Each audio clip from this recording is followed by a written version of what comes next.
Hello everyone, I hope you all are doing well. तो इस video में हम बात करेंगे आपके फर्स्ट चैप्टर के बारे में, that is of your class 11th, that is sets. तो सेट्स के बारे में बात करने से पहले मैं आपसे कुछ चीज़ें पूछूंगा। आई hope you must all know about collections. So collection के बारे में थोड़ा सा बात कर लेते हैं। तो आई होप आपने बचपन में कुछ कार्ड्स कलेक्ट किए होंगे, ठीक है। हो सकता है आपने मार्बल्स कलेक्ट किए हों, डिफरेंट कॉइन्स कलेक्ट किए हों। तो ये सब हमारे पास क्या बनती है, एक बेसिकली कलेक्शन बनती है, ठीक है। तो कलेक्शन से किस तरह हम सेट्स की तरफ बढ़ेंगे जानेंगे पूरा इस वीडियो में।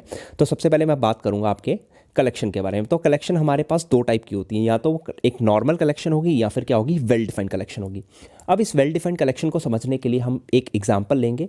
सो I will take an example. तो मान लीजिए आप और आपका फ्रेंड क्लास 11th में पढ़ते हैं, और मैंने आपको क्या कहा, आप दोनों 11th ए में पढ़ते हैं, और मैंने आपको बोला आप जाइए 11th बी में, और जहाँ वहाँ पे जाके आप अपने अपने हिसाब से इंटेलिजेंट स्टूडेंट्स की लिस्ट बनाइए। तो मैंने आप दोनों को टास्क दिया कि आप दोनों जाएंगे 11th बी में और इंटेलिजेंट स्टूडेंट्स, जो आपके अकॉर्डिंग इंटेलिजेंट स्टूडेंट्स हैं, उनकी एक लिस्ट बना के लाएंगे।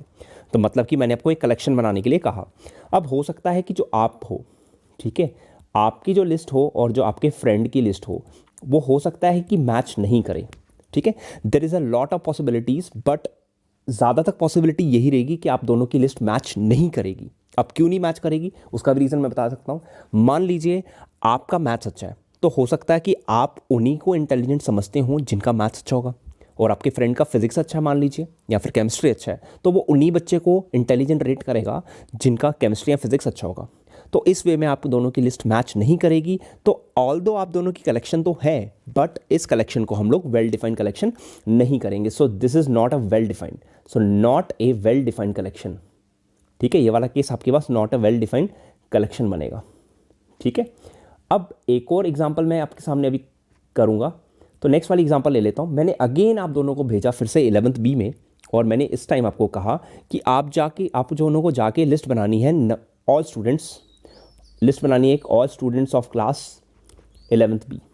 तो इस टाइम इस केस में जो आप दोनों की लिस्ट बनेगी, मीन्स आपकी जो लिस्ट होगी और आपके जो फ्रेंड की लिस्ट होगी, तो आपकी जो लिस्ट होगी और आपके जो फ्रेंड की लिस्ट होगी, दिस टाइम वो दोनों की क्या आएगी, सेम लिस्ट आएगी। क्या आएगी, इस टाइम आएगी सेम लिस्ट। तो इसमें और पीछे वाली एग्जांपल में हमारे पास क्या मेन बेसिकली डिफरेंस था। तो डिफरेंस ये था कि आपकी लास्ट टाइम जो लिस्ट थी वो आपकी सेम नहीं आ रही थी, बट इस टाइम जो लिस्ट आ रही है आपकी, वो दोनों की क्या आ रही है, सेम आ रही है। तो इस लिस्ट को we can call a well defined collection. So this will be a well defined collection. और जब भी आपके पास कोई कलेक्शन वेल डिफाइंड हो जाती है तो उसे हम बोलते हैं सेट्स। क्या बोलते हैं उसे, हमें सेट्स बोलते हैं, ठीक है। तो अब सेट्स की डेफिनेशन लिख देता हूं यहां पे। ओके, तो सेट्स आर क्या होती है, वेल डिफाइंड कलेक्शंस होती है। These are the well defined collections of objects, well defined collections of objects. अब ये ऑब्जेक्ट्स, सेट के जो ऑब्जेक्ट्स होते हैं उनको बोला जाता है एलिमेंट्स। क्या बोलते हैं इसको, objects are known as, objects mean elements, ठीक है। सो आई होप सेट्स का आपको थोड़ा सा नॉलेज हो चुका होगा कि सेट क्या होता है। जब भी आपकी जो कलेक्शन होनी चाहिए वो वेल डिफाइंड होनी चाहिए, मतलब आपकी कलेक्शन होनी चाहिए वो बाकी और कोई उसी सेम टास्क को अगर परफॉर्म करता है तो उसका भी आंसर क्या आना चाहिए, उसकी भी कलेक्शन क्या आनी चाहिए, सेम आनी चाहिए, तो ही आपकी कलेक्शन वेल डिफाइंड कहलाएगी। और जब भी आपकी कलेक्शन वेल डिफाइंड होगी, उसी केस में आप उस कलेक्शन को क्या कहेंगे, सेट्स कहेंगे या सेट कहेंगे। Is it clear. तो चलिए आगे बढ़ता हूं मैं। नेक्स्ट हम बात करेंगे कि सेट को हम किस तरह से डिनोट करते हैं या लिखते हैं। अब याद रखिए, सेट को डिनोट करते हैं, सेट को डिनोट करने के लिए आप हमेशा कैपिटल लेटर्स का यूज़ करेंगे, उसके बाद इक्वल टू डालेंगे, उसके बाद आप लोग ब्रेस ओपन करेंगे। क्या करेंगे, ब्रेस ओपन या करली ब्रैकेट यू कैन से। तो करली ब्रैकेट हमने ओपन करना है, और उसके बीच में जो हमने मेंबर्स लिखने हैं, जो मैंने आपको अभी ऑब्जेक्ट्स कहा, वो क्या हो जाएंगे आपके, वो हो जाएंगे आपके एलिमेंट्स। तो मान लीजिए एक मैं सिंपल सी बनाता हूँ, ठीक है। तो एक सिंपल सी मैंने बनाई है 1 2 3 7 8 9। तो ये आपके पास आ गई है एक सेट। तो यहाँ पे लिख दीजिए ये 1 2 3 7 8 9, दीज आर द एलिमेंट्स, और ये जो कैपिटल लेटर ए है ये एक सेट है, and this set consist of 6 elements. तो यहाँ पे हम लोग number of elements, n stands for number of elements in A is equals to 6। तो इस तरह से हम लिखते हैं इसको, number of elements in A equals to 6। ठीक है, तो मैं और भी काफ़ी सारी एग्जांपल्स आपको लिख के दिखाता हूँ सेट की, एक और लिख के दिखाता हूँ आपके। तो मान लीजिए हमारे पास एक और लेता हूँ मैं यहाँ पे, b equals to all letters of mathematics.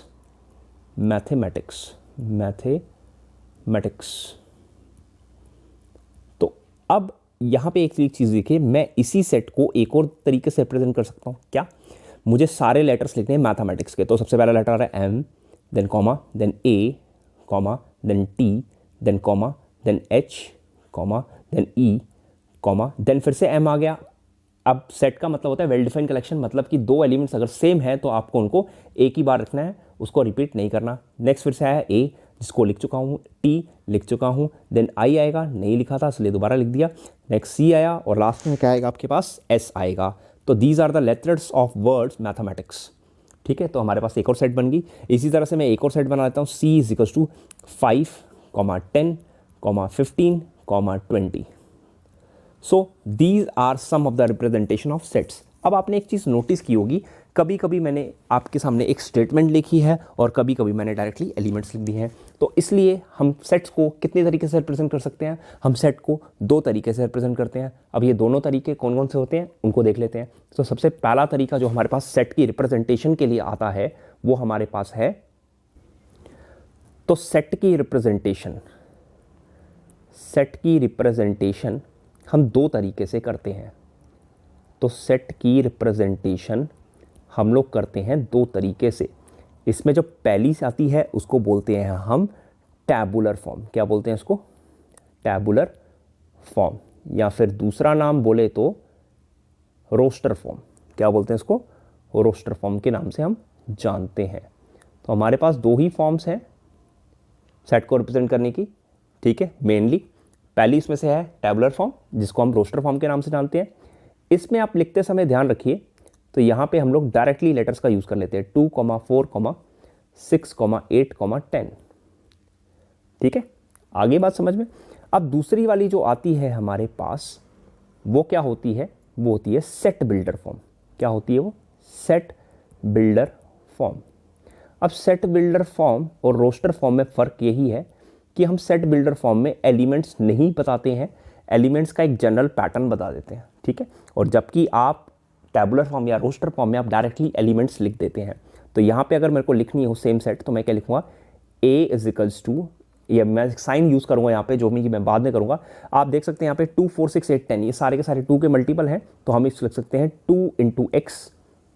क्यों मैंने ऐसा लिखा? क्योंकि आपको पता है 2 को हम 2 इंटू 1 लिख सकते हैं, 4 को हम 2 इंटू 2 लिख सकते हैं, 6 को हम 2 इंटू 3 लिख सकते हैं, 8 को हम 2 इंटू 4 लिख सकते हैं और 10 को हम 2 इंटू 5 लिख सकते हैं। तभी मैंने 2x लिखा। 2x सच दैट क्या आ जाएगा हमारे पास? x, ये आपके साइन है belongs to n and x जो है वो लेस देन कितना है? 6, मतलब आपने 5 तक लिया है। ठीक है, तो इसको मैं अच्छे तरीके से आपको बताने के लिए फिर से मैं बताता हूँ आपको नेक्स्ट पेज पे कि मैंने किस तरह से ये क्वेश्चन किया है आपके लिए। ठीक है, बताता हूँ मैं अभी आपको। तो मान लीजिए मेरे पास एक सेट था, मैंने आपको बोला सेट था मेरे पास 2, 4, 6, 8 और 10। तो बताइए मुझे, क्या आप 2 को 2 इंटू 1 लिख सकते हैं? इसको आप 2 इंटू 2 लिख सकते हैं? इसको आप 2 इंटू 3 लिख सकते हैं? इसको आप 2 इंटू 4 लिख सकते हैं? क्या इसको आप 2 इंटू 5 लिख सकते हैं? ठीक है, तो आपने एक चीज़ यहाँ पे नोटिस की है कि यहाँ पे 2 तो फिक्स है, तो इसलिए मैंने 2 का 2 ही रखा। अब यहाँ पे ये वाले जो लेटर्स हैं हमारे पास, ये सारे के सारे क्या हो रहे हैं? जैसे कि ये 1 आ गया, ये 2 आ गया, देन 3, देन 4, देन 5, इसलिए ये वेरिएबल है, इसको मैंने x से लिख दिया। तो 2x सच दैट, अब ये जो x जो है इसकी वैल्यू हमारे पास क्या है? नेचुरल नंबर है, तो x बिलोंग्स टू n लिख दिया। और दूसरी ये वैल्यू कहाँ तक रन कर रही है? 5 तक रन कर रही है। तो आप इसको दो तरीके से लिख सकते हैं। या तो लिख सकते हो x इज लेस देन 6, क्योंकि 6 से छोटा नेचुरल नंबर हमारे पास क्या होता है? हमारे पास 6 से छोटे नेचुरल नंबर कौन से होते हैं? 1, 2, 3, 4, 5। तो मैंने ऐसे लिखा। ठीक है, तो आई होप ये जो फॉर्म लिखी है मैंने, इसको बोलते हैं सेट बिल्डर फॉर्म। ये चीज़ आपको क्लियर हो चुकी होगी। अब मैं कुछ और एग्जांपल्स उठा लेता हूँ यहाँ पे, ठीक है, जिनको रोस्टर फॉर्म से हम सेट बिल्डर फॉर्म में कैसे कन्वर्ट करते हैं हम देखेंगे। ओके, सो नेक्स्ट क्वेश्चन आ रहा था मैं यहाँ पे, ध्यान से देख लीजिए। मान लीजिए मेरे पास एक क्वेश्चन आ गया है, सबसे पहला वाला ले लेते हैं, सिंपल सा। तो मान लीजिए b इज इक्वल्स टू 1, 4, 9, 16, 25, 36। अब फिर से आप पैटर्न पहचान लीजिए। तो देखिए पहले ये कौन सी फॉर्म है हमारे पास? ये हमारे पास दे रखी है कौन सी फॉर्म? ये हमारी है रोस्टर फॉर्म, इसको सेट बिल्डर फॉर्म में क्या आप 1 को 1 का स्क्वायर ले सकते हो, 4 को आप 2 का स्क्वायर ले सकते हो, 9 को आप 3 का स्क्वायर ले सकते हो, देन 4 का स्क्वायर ले सकते हो, देन 25 को 5 का स्क्वायर ले सकते हो, और 36 को 6 का स्क्वायर लिख सकते हो। तो आप देख लीजिए कौन सा लेटर यहाँ पे चेंज हो रहा है, नीचे वाला लेटर चेंज हो रहा है, तो जो लेटर चेंज होता है उसके लिए x यूज़ करेंगे, और सबकी पावर सेम है तो स्क्वायर का स्क्वायर ही रखेंगे, सच दैट, और x की वैल्यूज़ यहाँ पे हमारे पास 1 से 6 तक जा रही है, जो कि एक नेचुरल नंबर होता है, तो x belongs to n, this known as belongs to, ये जो साइन होता है इसको बोलते हैं बिलोंग्स टू का साइन। ओके, नेक्स्ट हमारे पास क्या आता है, such that x is less than, 6 से छोटी वैल्यू लिखनी है तो 7 तक लिख दीजिए। ठीक है, तो आई होप ये चीज़ आपको क्लियर होगी, ये एंड है। ठीक है, ठीक कर देता हूँ मैं इसको। ठीक है, एंड है, आई होप ये चीज़ आपको क्लियर हो चुकी है। एक और क्वेश्चन लेता हूँ मैं नेक्स्ट, यहाँ पे देख लीजिए, नेक्स्ट सेकंड पार्ट लेता हूँ मैं। ठीक है, तो x is equals to, sorry x नहीं, second, c equals to, okay, just say 4, then 4 के बाद 8, 12, 16, 20, 24। तो इस बार आप पहचान चुके होंगे कि ये 4 का टेबल है, तो this can be written as 4x such that x belongs to n, और आप जानते हैं 4 कितने ज़ा 24 होता है, 4 6 होता है, तो and x is less then 7। तो ये जितनी भी फॉर्म्स मैंने लिखी है, ये आपके पास कौन सी फॉर्म होती है, ये आपके पास होती है रोस्टर फॉर्म, और ये जो नीचे वाली लिख दी है मैंने, ये वाली कौन सी फॉर्म है आपके पास, ये सेट बिल्डर फॉर्म है। तो एक रोस्टर फॉर्म थी, और दूसरी वाली कौन सी थी, सेट बिल्डर फॉर्म थी। चलिए अब मैं कुछ सिंबल्स के बारे में बताता हूँ जो मैंने लिखा है यहाँ पे। सबसे पहले ये होता है, ये वाला जो सिंबल मैंने यूज़ किया है, इसको बोलते हैं सच दैट। क्या बोलते हैं इसको, सच दैट बोल दिया जाता है, इस सिंबल को बोलते हैं हम सच दैट। और ये जो सेकंड सिंबल है, दैट इज़ नोन एज, मैंने भी आपको बताया ये क्या साइन होता है, बिलोंग्स टू का साइन होता है। क्या होता है, बिलोंग्स टू का साइन होता है। ठीक है, तो अभी इस पे हम लोग कुछ क्वेश्चंस देख लेते हैं। ठीक है, बिलोंग्स टू पे और नॉट बिलोंग्स टू पे। ठीक है, चलिए यहाँ पे मान लीजिए मैंने एक सेट लिया, a इज इक्वल्स टू 1, 2, 3, 4, 8, 10, 20। ठीक है, अब सबसे पहले आपको ध्यान रखना है, जब भी आपको बिलोंग्स टू का साइन यूज़ करना है तो देख लीजिए 1 बिलोंग्स टू a, क्योंकि 1 a का एलिमेंट है। Next 3 belongs to a। एक चीज़ याद रखनी, जैसा एलिमेंट लिखा है वैसा का वैसा लिख दिया जाए तो आपको बिलोंग्स टू का साइन पुट करना है। ये मैं क्यों बता रहा हूँ, क्योंकि आगे हम सबसेट की बात करेंगे, वहाँ पे आपको दिक्कत आती है, तो यहाँ पे इसलिए मैं आपको बता रहा हूँ। ठीक है, नेक्स्ट, क्या 15 बिलोंग्स टू ए है यहाँ पे, मैं आपसे क्वेश्चन पूछ रहा हूँ, नहीं, बिल्कुल 15 यहाँ पे नहीं आ रहा, तो ये आ गया आपका sign does not belongs to. क्या आ गया, डज नॉट बिलोंग्स टू। इसी तरह से क्या 20 ए में आ रहा है, बिल्कुल आ रहा है, 20 बिलोंग्स टू ए। क्या 7 आ रहा है, नहीं, 7 बिल्कुल नहीं आ रहा है, तो 7 डज नॉट बिलोंग्स टू ए। इसी तरह से मैं आपको 2-3 पूछता हूँ, ये बता दीजिए मेरे को, क्या ये आते हैं कि नहीं आते। वीडियो को पॉज कीजिए, आंसर दीजिए, आई होप आपने कर लिए होंगे। तो 6 यहाँ पे आपको जैसे कि देख सकते हैं आप नहीं आ रहा है, लेकिन 8 यहाँ पे आ रहा है, तो 8 के साथ आएगा बिलोंग्स टू का साइन। ठीक है, अब थोड़ा सा डिफिकल्ट बनाते हैं इस क्वेश्चन को। ठीक है, देख लीजिए वो भी, तो यहाँ पे देख लीजिए, अगर मैं डिफिकल्ट बनाऊँ इस क्वेश्चन को, तो b इज इक्वल्स टू, ध्यान से देखिएगा, 1, then 2, then 3, then 4, then 5, then 6। Okay, तो सबसे पहले मैं बात करता हूँ, क्या यहाँ पे 2a में आ रहा है, बिल्कुल नहीं, 2a में नहीं आ रहा है, आपको पास इस तरह से 2a में आ रहा है, तो 2 के पास एक्स्ट्रा प्रोटेक्शन ना। तो अभी मैंने आपको बताया बिलोंग्स टू का साइन तब आता है जैसा एलिमेंट लिखा हुआ है वैसा का वैसा लिख दिया जाए, तो आपके पास बिलोंग्स टू का साइन आएगा। नेक्स्ट, क्या ये वाला 2a में आ रहा है, बिल्कुल इस बार 2a में आ रहा है, क्योंकि ये जो प्रोटेक्शन है ये 2 के साथ है। ठीक है, नेक्स्ट देख लीजिए, क्या 3 बिलोंग्स टू a है या ये वाला 3 है, दोनों में से कौन सा बिलोंग्स टू a होना चाहिए, तो ये वाला बिलोंग्स टू हो जाएगा, ये वाला डज नॉट बिलोंग्स टू हो जाएगा। ओके, 6 में बता दीजिए आप, क्या 6 कौन सा वाला बिलोंग्स टू आएगा, ये वाला आएगा कि ऊपर वाला आएगा, तो बिल्कुल आपका ये वाला नहीं आएगा, क्योंकि हमारे पास 6 में कोई भी अलग से प्रोटेक्शन नहीं दे रखी थी, यहाँ पे है, तो ये वाला बिलोंग्स टू हो जाएगा। तो क्या कहा मैंने आपको, ये दोनों आपको भूल जानी है, दोनों की दोनों, और जैसा एलिमेंट लिखा है अगर वैसा का वैसा लिख दिया जाए तो आपके पास बिलोंग्स टू आएगा, नहीं तो अदरवाइज नहीं आएगा। ठीक है, आई होप ये चीज़ क्लियर होगी आपको। ठीक है, तो और क्वेश्चन इसी पे लेता हूँ मैं, ध्यान से देख लीजिए। नेक्स्ट हम लेते हैं 3,4, या मैं इसी को रब कर देता हूँ। ओके, नेक्स्ट आता है हमारे पास 3, 4। क्या ये a में आ रहा है, बिल्कुल नहीं, ये a में नहीं आ रहा है, क्योंकि ओके। नेक्स्ट, क्या 4,5 बिलोंग्स टू a आ रहा है, बिल्कुल जी, 4, बिलोंग्स टू a आ रहा है। क्या 4 बिलोंग्स टू a है, नहीं, बिल्कुल नहीं है, सॉरी, a नहीं, यहाँ पे b था, मैंने सेट देखा नहीं, सब जगह b आएगा हमारे पास। ओके ओके 4 क्यों नहीं आया? क्योंकि आपको पता है कि 4 जो है वो 5 के साथ जोड़ी बना के बैठा है, तो वो आएगा तो 5 के साथ आएगा, वरना अकेला नहीं आएगा। तो इसी तरह हमारे पास आता है, क्या 2,3 बिलोंग्स टू बी है? बिल्कुल नहीं, 2, बिलोंग्स टू नहीं है हमारे पास, क्योंकि ये अलग से प्रोटेक्शन है इनके पास, एक कंबाइंड नहीं है हमारे पास। मैंने आपको कहा जैसा लिखा हुआ वैसा का वैसा ही लिख दिया जाए, तो आपके पास बिलोंग्स टू का साइन आता है। तो आई होप यहाँ पे आपको बिलोंग्स टू और नॉट बिलोंग्स टू का कंसेप्ट क्लियर हो चुका होगा और मालूम चल गया होगा कि सेट को हम किस तरह से रिप्रेजेंट करते हैं और सेट की कौन कौन सी फॉर्म होती है।